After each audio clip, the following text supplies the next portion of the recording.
Ndamira pamberi mambo mutasa. Ndamira pamberi mambo mutasa. Zvese ndezvokwa. So chataura ndezvokwa. Ndechokwa nemwe. Ndechokwa nemwe. Mwari batsira. Mwari batsira.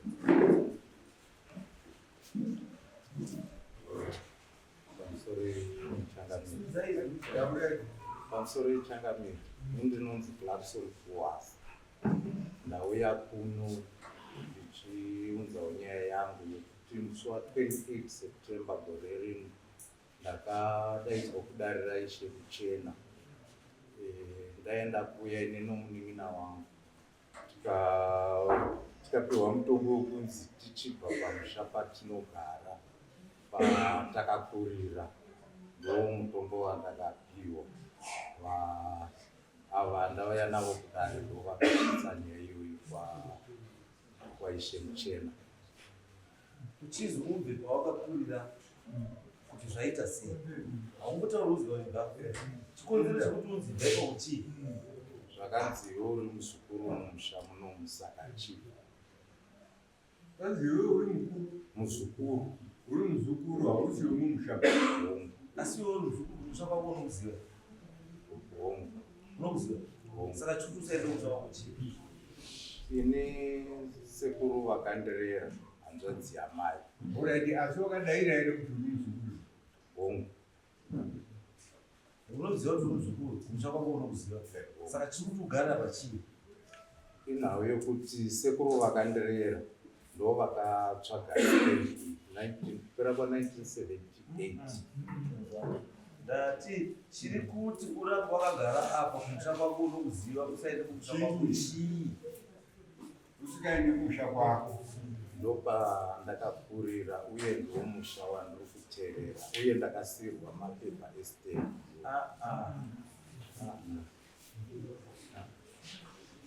Kuteerera musha hazvirevo kuti ndewako. Unokwanisa kuteerera musha on behalf of iwe utora nemashoko ako iwe doktora kuti handiti handi pangu baba kwangu ndinako ndepasekuru. Ko sekuru haana here wedzidza rake? Wanawo. Saka sei wedzinza iwewo wakuta take over musha wedzinza vanhu vacho vari? Ine ndakasiyirwa musha. Akakusiyira. Do you have anything written? A will or something? Zvinoratidza kuti iwe ndo wakasiyirwa musha.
Hauna chiro.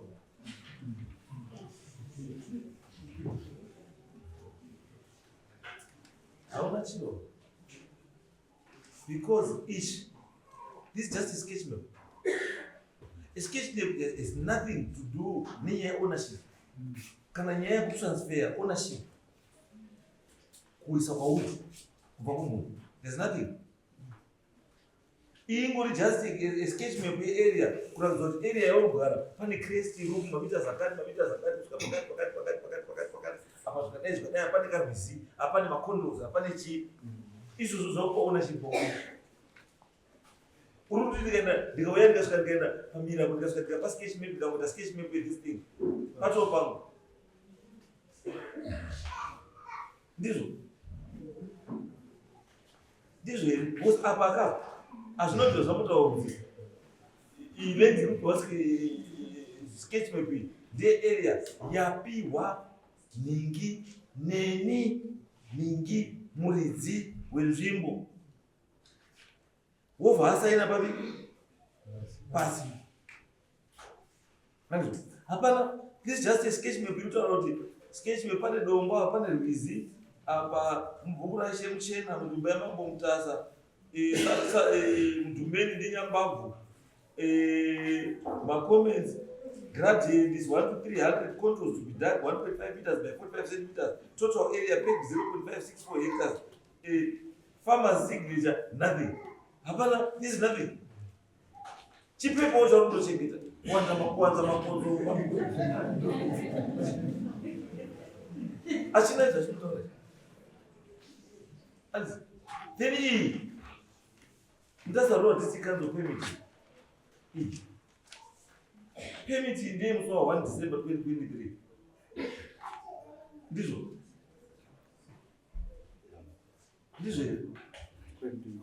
You know that Clarkson was. Not Clarkson was. But this permit is in the name of applicant who was a Rose. Mind over the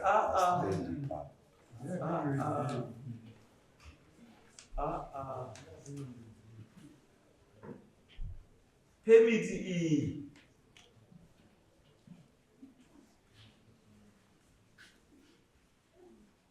Iri muzita rakuwaza Rose. Iwewe hausi kuwaza Rose. Iwewe unozi ani? Clarkson. Unozi Clarkson. So it means Clarkson, you are using Inyomama documents that say able to prove your point, which is wrong. Use your documents to back your statements. You don't use other people's documents to back your statements. No.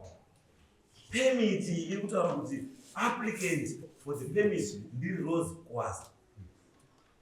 Izvi zvava zvatoenda kubatsira futi manje kusemenda nyaya yekuti handi pako nekwako tipe yako permit inoti Clarkson. Tipe, where is it? Show us. Mambo permit yakazonyorwa ini ndini ndaiterera pastage. Ngati wanga uri kuteerera on behalf of wanga uri kuteerera on behalf of ukatarisa risiti rwanga uchipiwa rwanga rwakazi Rose Kuwana rwanga rusina kunzi Clarkson. Ane zita rako asi risiti isina land because muridzi weland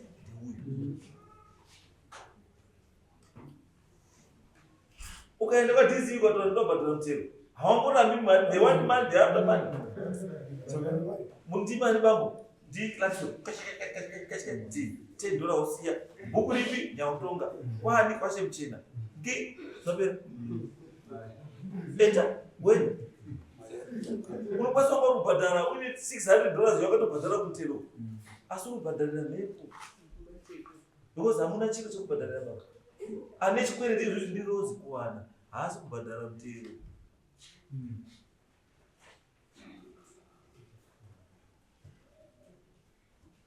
Muri kubhadhara mutero baba asi nzida nyika yacho hamuna. Pamakatanga utsotsi hwenyu pekunyoresa zita renyu parisiti asi permit iri kuti Rose. Ndo pakatangira ukwiriri hwenyu baba.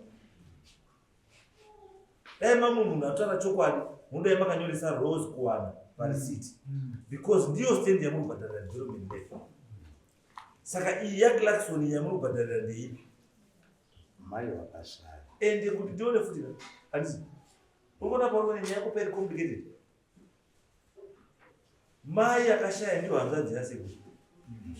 Ndizvo hanzvadzi yasekuru handisi ko sei makazonyoresa iwewe utaura kuti ndipo wakakurira handisi wakapiwa iwe ndisekuru ndizvo wataura wakapiwa iwe ndisekuru ndo kwawakakurira handisi Saka yakazochinja ownership kubva muzita rasekuru kuenda ramai vako sei risingaendi muzita rako.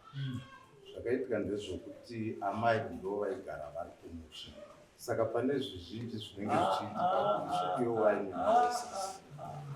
Iwe kana uine imba yekutaundi, Roja pari kunobhadhara mvura rinobhadhara nezita rayo here kana kunobhadhara nezita remuvhemba? Kana Roja rinobhadhara magetsi nemvura rinobhadhara nezita raro here kana kuti muzita wemuvhemba? Ikabhadhara futi mari idzodzo emvura nemagetsi hazvicharevo kuti paapamba pake. Alikuona nyanda tu. Kutapangwa kuta community service yakanaka nana sekuru. Nana sekuru agari wasiku alias. Aba kuti wana sekuru agari wasimchi mu alias. Wakaita muzukuru wakanaka che. Asichaona kwa notice ya mali.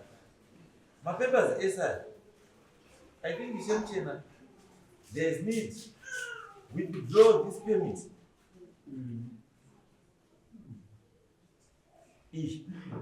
Withdraw this permit. Kusvikira nyaya ownership yaita sei? Yapera. Because chakushandiswa as evidence yekuti ndine mwedzi pamwe, which is wrong. Afanana nemunhu atora matitle deeds epanext door kokwereta mari mubhengi. Kushandisa matitle deeds asiri avo kokwereta mari mubhengi. Yes. Mapemba permits. Mtengo unotora sabu anotora information kubva register. Right. Kana register rakatora information kubva rakatora information yaroswa. Mai wake. Ni permit zvese zvinhu ati iye mtengo unofanira kuti mabhora parozosainisa nakasaina ndo vanofanira kuzosainisa recipient avo kana kuti mavillage saka ava vakaita zvekubhitirasha kutotora through logic yakugara because death certificate inofanira kunge ine mhuri yacho vana vanozvarwa vari full vakachengetwa mumba asi ivo ndo vakatosarenda kunana sekuru musha wacho patone hwani musikana hwani ndiye akatowakira mai saka ina angoti chamunotoita ndechekuti endai munoita official surrender muchitendawo kuti makachengeta nesemurufogozva namababa vakasiyana moenda vanokumbira kunana sekuru kuti akuenda kuesi tikapedzera zvakanaka vakadaro mai sekuraisi ndakazonzwa kuti iye akasvika kumba ndifunga ndomusi wakabva atora akuneloti ava vakuda kuti vasigarisana ndakabaa kuti munotoenda mutonombera murova zvikuru mushuga appreciate Ndakanyepa futi for this permit. How is the applicant's spouse? Whose spouse am I with? No, permit. Saka then why did you write your name because the applicant's spouse? What clerks will require national registration number shall be permitted to use this permit to occupy the land after the date of the applicant without the need to process cessation unless the court order directs otherwise. Are you the spouse here, Rose Owaza? No, I Then did why did you sign? I did not personally fill in that form. Who did that? The guys who Tasarot No. was also I pure ma forms No, I no. direct Izwa shaman. Maakutori ndifukujire kwakawanda.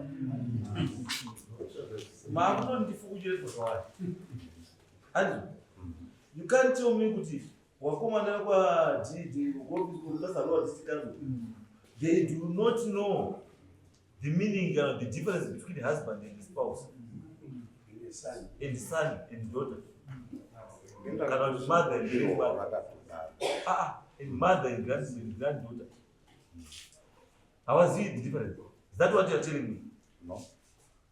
So what are you telling me? Oh, I'm telling you in any form here. So it means you cannot use this form in a court of law to defend yourself because you don't even know zvakanyorwa. Hausi wakaoriginata this thing. Saka how can you use it then to defend yourself in a court of law? Because already it's told that the formula is because hausi spouse yarose kwazi. Spouse iri kutaurwa apa ndi baba wako. Baba wako akafa. Mai wako akafa. Saka spouse ichikutaurwa nezvayava ndiye. Because murume akafa, mukadzi akasara ndiye surviving spouse. Mukadzi akafa, murume akasara ndiye surviving spouse. Saka iwe hauzviti spouse yamai wako.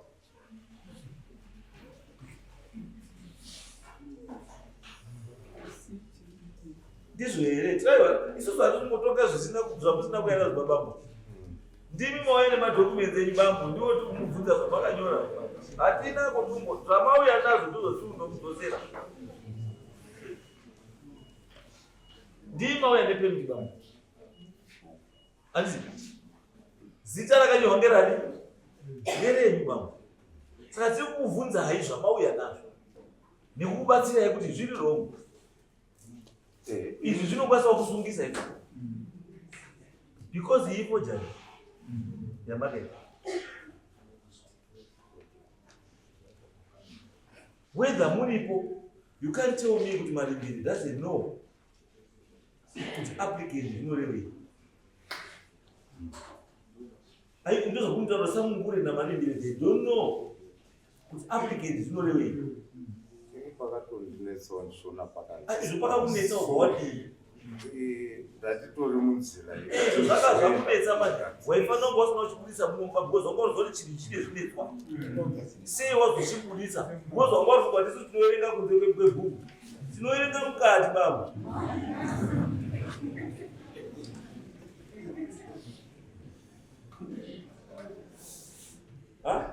Ndizvo pafunga mavhura unofunga itrial and error yekuti hava kangona pemiti wazazoti zviumiri wanotoenda kuwatukata tinatiti zviri babo tingopinda mukati babo mukati izvo zvanga chinhu zvamutaura taenda kochinhonga kuparagrafu namba 4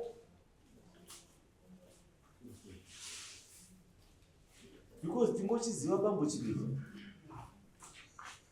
handizvo imi chamaofanira kuita babo munofanira kuenda kunana sekuru mugara pasi nehama waridzi wechii wedzinza waridzi wemusha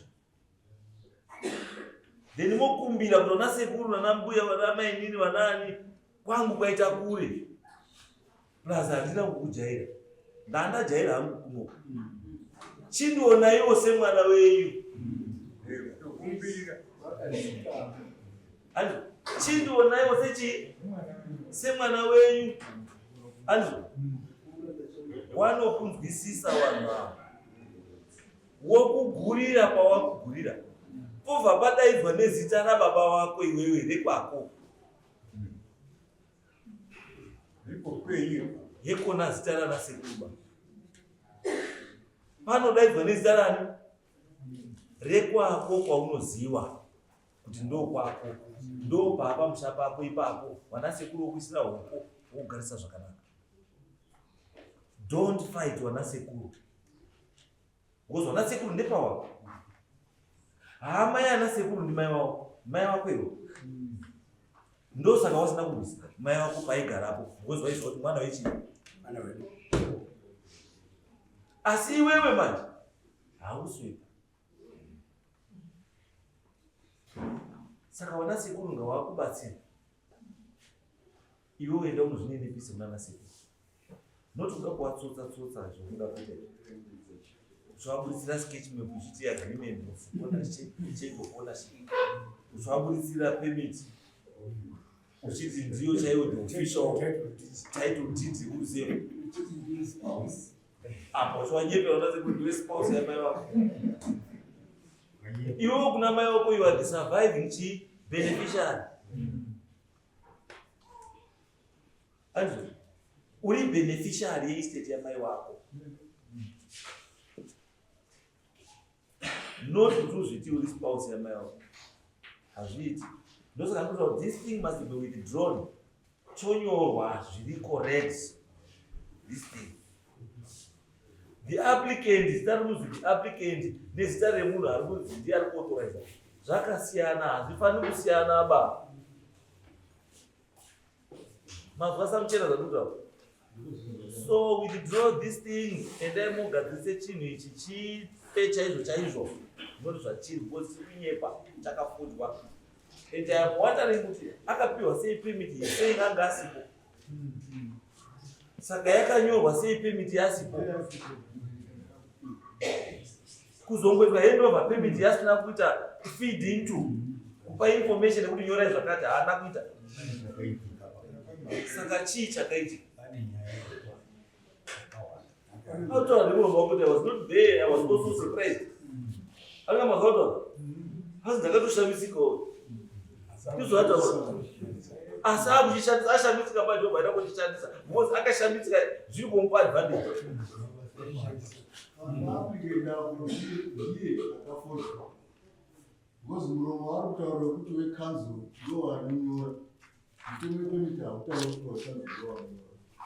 Paunosainisa munhu beneficiary pane patori nesignature pakati paya ndopaunotaurira kusaina apo paunotora gift unyora spouse yako wobva wakunoita nenhamba dzake dzechitu iyo itori forgery kana iye ari kuti ndiye haana kusainirwa akasainirwa nekanzo will still investigate woendesa mapepa kuqde anobatwa nemasignature. Because my problem nechinhu chikati ndosaka chinozonobata vanhu vakawanda isu kana kushandisa. One, Marimbire akasaina pakanzi witness. Akanyora zita rake never signed.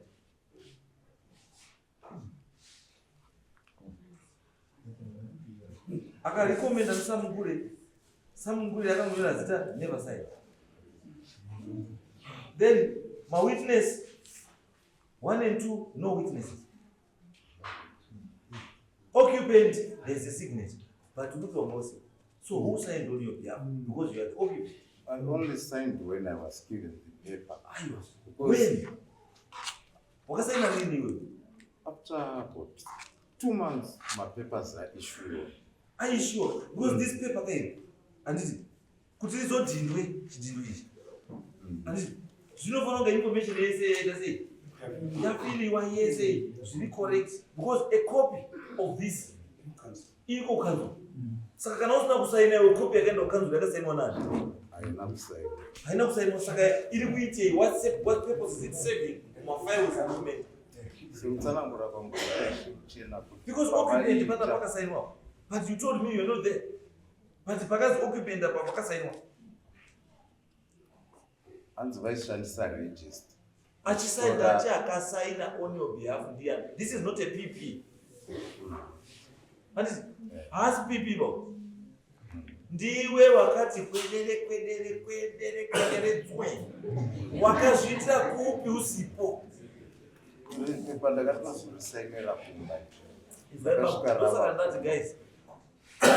Munovhura Pandora box. About this issue.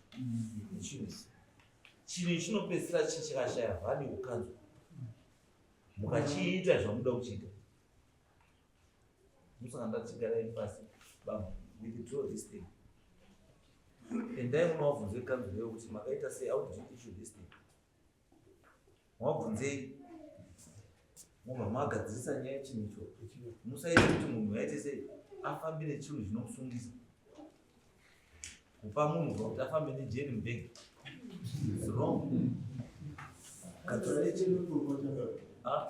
Kanzura yechino. Kanzura yapedza kutaura zvavanoita vanodzosera kuvillage. Village ndopanoitwa masignature ndiyo. Signature yakatosainwa ndeyevamwavomana.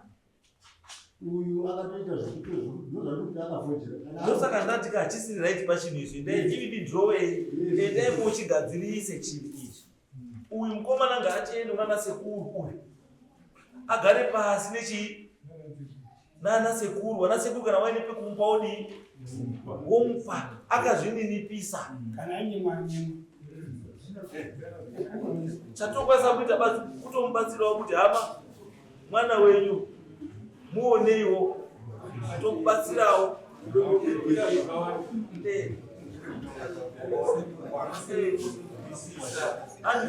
ndozakuta ndonyayira kuti wekupesiketi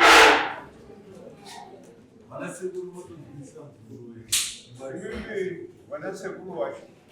Ndimi wanasekuru wacho. Sungai bambu, ndiani baba wasekuru. Right. Issue hii maizwa bambu. Sasa achifana kupedza nguwa this thing. The decision yakapiwa pa primary court. That one is up here. Joshua has been mediation and he cannot claim that evil. And but chatukumbira bambu now since anokukwenya kumbira mchi. Chikana naye pasi. Mumubatsirewo kuite something. Iye wacho usiyana nenyaya kunyepa kana kuda kuti override zvinhu zvataurwa zvanasekuru. Ayo mushandi wanasekuru musha wedzinza unoitwa pasi uri kudzinza hautengeswi hausi kukunza musha wedzinza ani saka musha dzinza rinochengetedza musha iwoyo asi uyu mwana wenyu futi ati akakurira musha mani asi ngaazvidzikise achiziva kuti akakurira munhu asi handiri wepano mochimubatsira mwana yenyu kuti mungamubatsirawo sei. But otherwise izvi zvese zvemapepa zvafamba nazvo neportfolio mutauri kuti mwana usazofamba neportfolio nejeri portfolio zvese zvainazvo izvi hazvina meaning when it comes to nyaya yeownership. Handizvo kugara nasekuru hazvirevi kuti wava mwana wasekuru, kugara nambuya hazvirevi kuti uri mwana wani. Ndosaka muzozwa paya kuzwa zukuru wakaita kuti mwana wemusikana nemwana wemukomana mbuya unobereka wemusikana. Why? Kuti asamba ive neminzwa nekufara makumbo because anozikanwa kuti aenda unofanira kuenda kumusha kwake akachena. Uyu wedu uyu anogara panapa ngaabane matombo ngaabayiwe tinomukurura haana kwaanoenda tinaye panapa. Handizvo chiendei mugare pasi nemuzukuru oita muzukuru. Pamusoro changa zitenda nepamukana manje ndikunzwa pamuri kuti tigare pasi nemuzukuru uyu pedzisai kuwasa ndikunzwa pamati changamire tigare pasi nemuzukuru uyu. One, muzukuru uyu haatogariri naye ari stable, haarespect ma-traditional values. One, panditori panapa ndimona zera rangu naye mukuru ndiani but haatondirespect. Saka panondomera because right now pastand ipapo ndindiri in charge. Uyu anenge asikwa hapo. Saka zvinotondomera zvamunoita tigare naye pasi ndotanga kutotaurirana futi naye. Munhu one doesn't respect. Two, pepa rimwe razobuda iro rine sketch rakatoda zvokutorerwa baba wangu zvechisimba akatombosvika pakutora uta mukicheni kwautombenda nawo kwauzombokudzosera iye mai wangu aripo vanokwanisa kundivitinisira zvandinotaura. Saka uyu munhu uyu kuti tichatanga kutaurirana futi naye handi kwekuti chivaimamurasara uzi muzukuru wenyu handisi chimubatsirai kuti arirelocate zvakanaka kuenda kwake kuriko anokuziva ngaaende. Asi kana asi kuenda imubatsirei amona zvoda ngatidzike peukama ngatisapakanganwa ibenzi renyu ndimakaribara benzi renyu harirepakedenyu ndimakaribara tete ndo akabara benzi rake. Saka take care of benzi rorero handi imi mozoita sei maruseri mozotitaura kuti anoda zodaita zodai zvamamutaura kana aramba wadiro wake aramba asi zvi kuti aiwa ibenzi renyu ite sei ribatsire pamwe zviutaite zvese zvaruke uta hwari unotora mukicheni kusinei naye unotanda botso rokufamba uri kufamba nevatsoka iwe utotanda botsa sizviziva kuti utotanda botsa because kwana utakura sketch pemuka kuti itaiti udhidhika uke pane botsa ndodaria